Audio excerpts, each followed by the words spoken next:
Hello viewers, আসসালামু আলাইকুম। Welcome to the Fara food vision. আজ তৈরি করে দেখাবো খুব সহজে টমেটো দিয়ে মসুর ডালের চরচরি।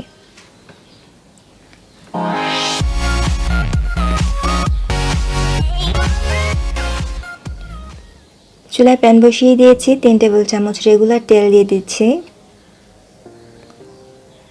এখন অ্যাড করছি হাফ চা চামচ আস্ত কাঁচা জিরা,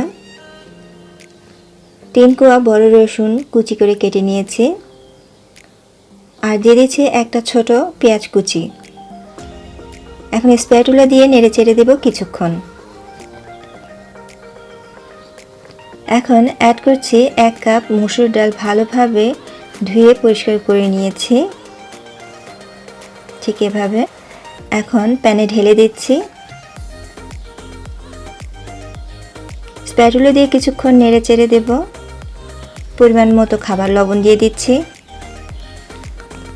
এখন অ্যাড করছি যতটা ডাল দিয়েছি তার ডাবল পানি দিয়ে দিব।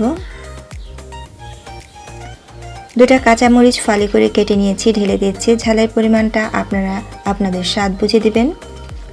2টা মিডিয়াম সাইজের টমেটো কিউব করে কেটে নিয়েছি, ঢেলে দিচ্ছি। এখন চুলার আঁচ লো টু মিডিয়াম আঁচে 10 মিনিটের জন্য ঢাকনা দিয়ে ঢেকে দেব।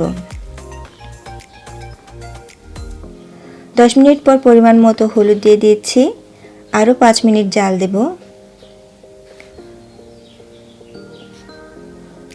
মসুর ডাল প্রায় সিদ্ধ হয়ে এসেছে।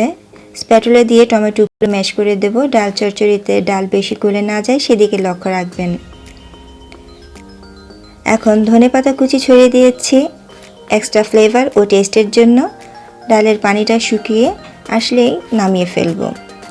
তৈরি হয়ে গেল চটজলদি খুব মজাদার টমেটো দিয়ে মসুর ডালের চচ্চড়ি। আজকের রেসিপিটি যদি ভালো লেগে থাকে লাইক কমেন্ট শেয়ার করবেন। নতুন নতুন রেসিপি পেতে সাবস্ক্রাইব করবেন। পাশে থাকা বেল আইকনটি ক্লিক করবেন। আল্লাহ হাফেজ।